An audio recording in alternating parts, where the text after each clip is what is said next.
please share. Thank you. Kapag sobrang bigat na, parang gusto mo na lang tumakas. Pero saan ka pupunta kung ang sakit ay nasa puso mo? DJ Djjoemar!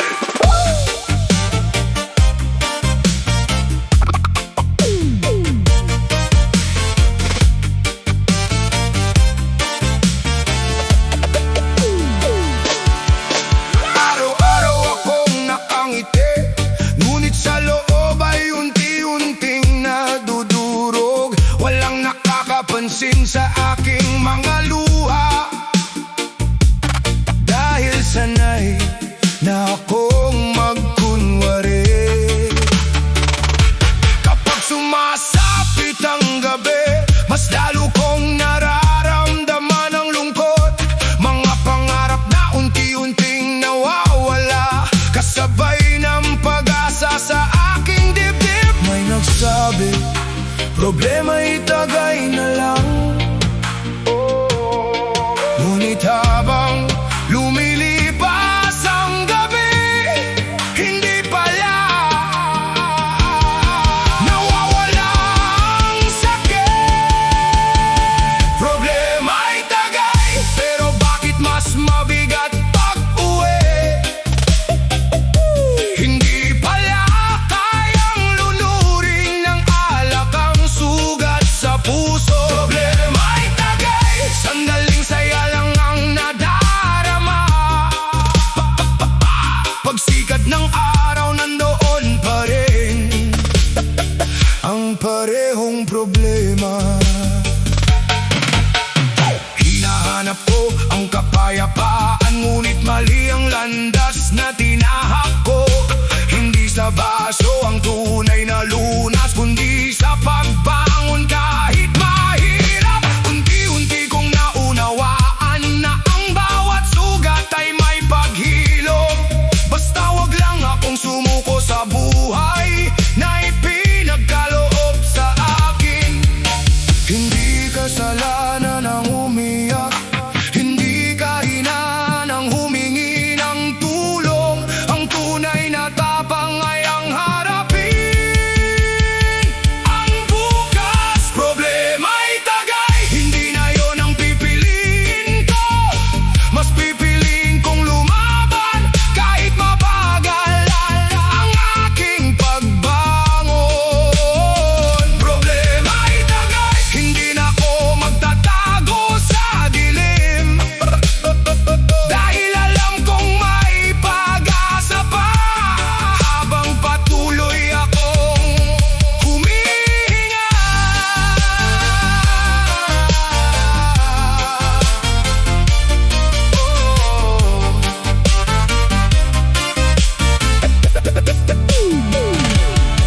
Maaring mabigat ang dala ng puso, ngunit balang araw matututuhan din itong muling bumigti. At ang bawat luhang pumatak ay magiging paalala na nalampasan ko ang pinakamadilim kong gabi.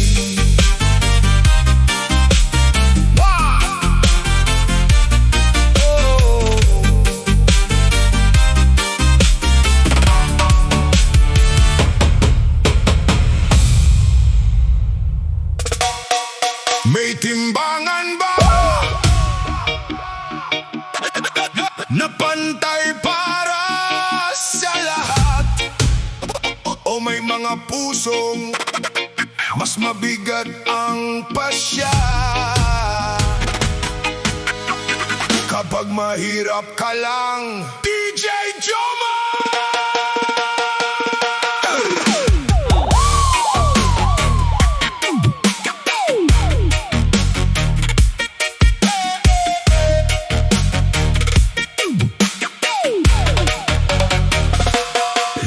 Lumaki akong walang pangalan, sipag at pawis ang aking puhunan. Hindi man marangya ang aking buhay, marangal kong tinatahak ang bawat daan. Ngunit kapag may nangyayaring gulo, mabilis akong nahuhusgahan. Parang ang kahirapan ko ay sapat na para pagdudahan.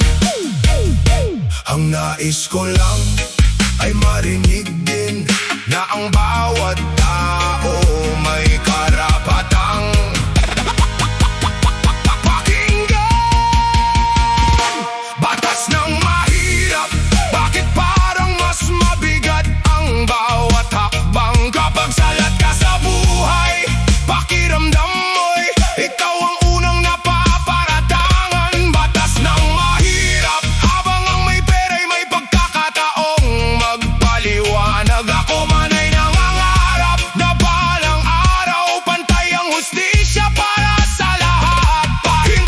Hindi ko hiniling ang marangyang buhay, ang hiniling ko lang ay patas na pagtingin na ang halaga ng tao ay hindi nakabase sa laman ng bulsa. Hindi ko na isang espesyal na pabor, hindi ko rin na isang labis na awa. Ang gusto ko lang ay pare-parehong pagtrato sa batas. Darating din ang araw na ang katotohanan, ang siyang mananaig at ang dangal ng tao ay hindi mabibili ng salapi. Batas ng mahirap, hindi ko hahayaang patayin ang aking pag-asa. Patuloy akong lalaban sa tamang paraan at may paggalang sa katotohanan. Darating ang umaga na walang mahirap, walang mayaman. Pagdating sa hustisya, kundi tao lamang na may pantay na karapatan.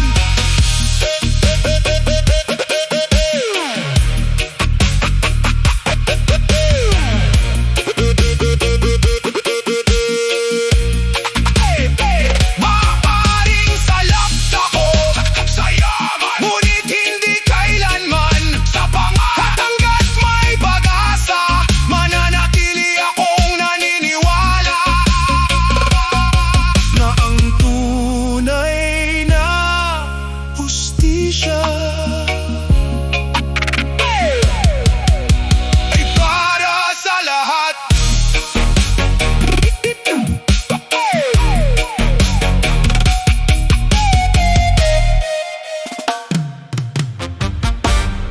Isa lang naman ang tibok ng bawat puso, mayaman man o mahirap, lahat ay nangangarap ng isang mundo pantay ang pagtingin. DJ Djjoemar!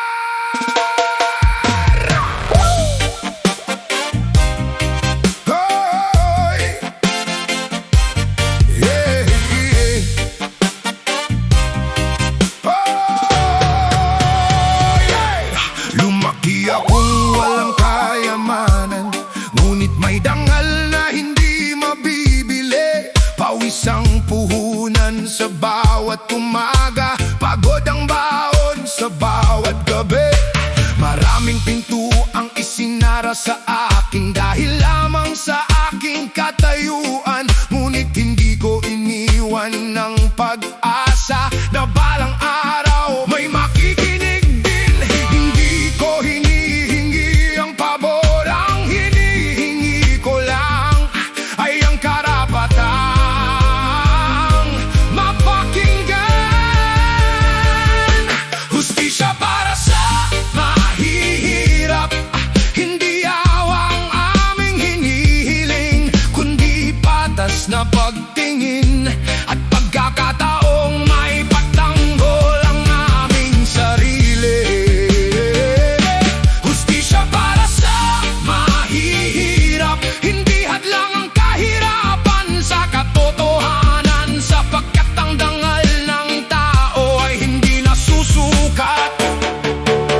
laman ng bulsa.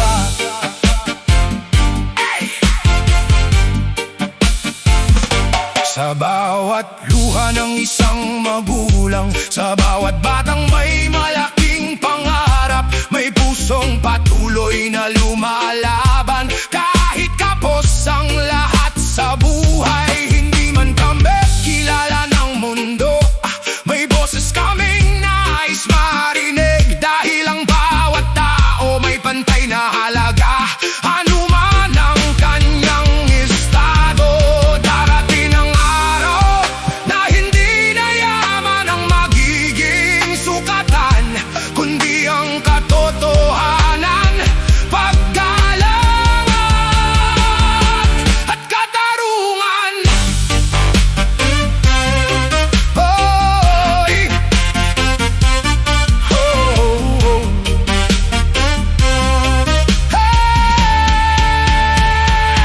Hustisya para sa mahihirap, hindi kami susuko sa pag-asa. Patuloy kami lalaban ng may dangal at malinis na konsensya. Dahil ang tunay na hustisya ay walang kinikilingan. Ito'y para sa bawat taong naghahanap ng katotohanan. Hoy! Maaaring salat kami sa salapi, ngunit hindi kami salat sa pangarap.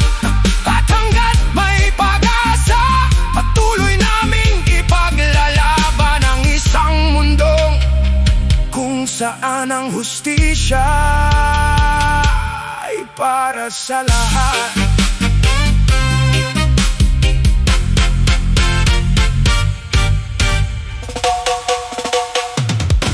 Anak, hindi habang buhay malakas ang mga kamay na minsang bumuhat sa'yo. Darating ang araw, ako naman ang mangangailangan. DJ Djjoemar!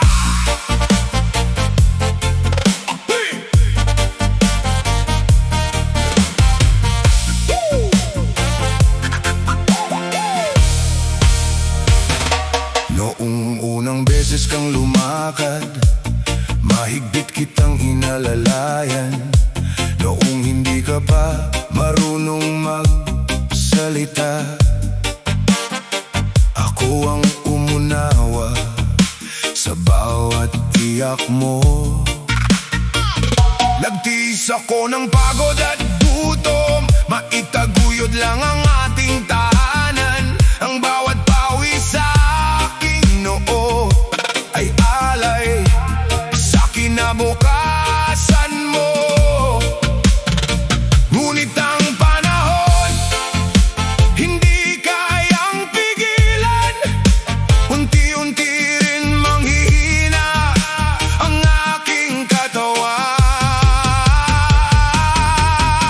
Anak, kapag ako'y tumanda, huwag mo sana akong sisigawan. Kung paulit-ulit na ang aking mga tanong, unawain mo na mahina na ang aking isipan. Anak, kapag ako'y tumanda, huwag mo sana akong pabayaan. Kung hindi na ako makalakad ng maayos, sana ang kamay mo ang humawak sa akin. Kapag nanginginig na ang aking mga kamay at hirap na akong kumain mag-isa, kapag malabo na ang aking paningin at mabagal ng bawat hakbang, sana wag kang magsawa sa akin. Katulad ng hindi ako nagsawa sa'yo noong ikaw ay maliit pa at ako ang apo. nasa tabi mo.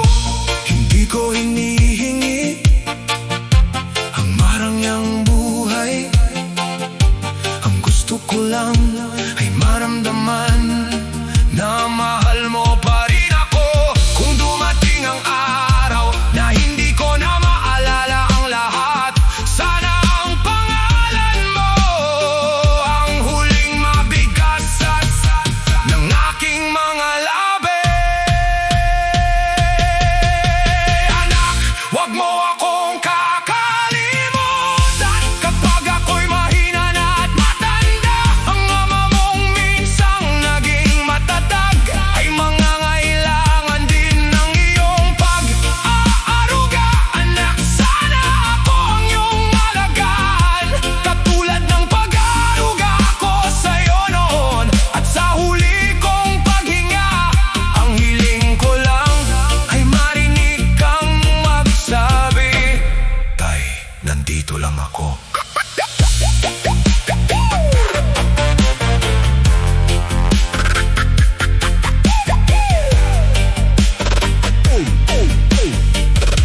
Kapag ako'y tahimik na at hindi na kayang magsalita, hawakan mo lang ang aking kamay.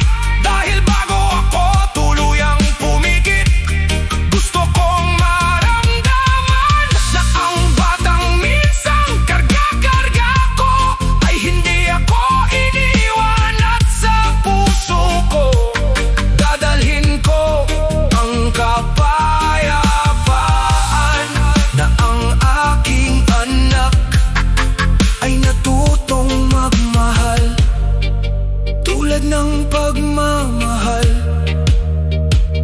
na ibinigay ko sa kanya.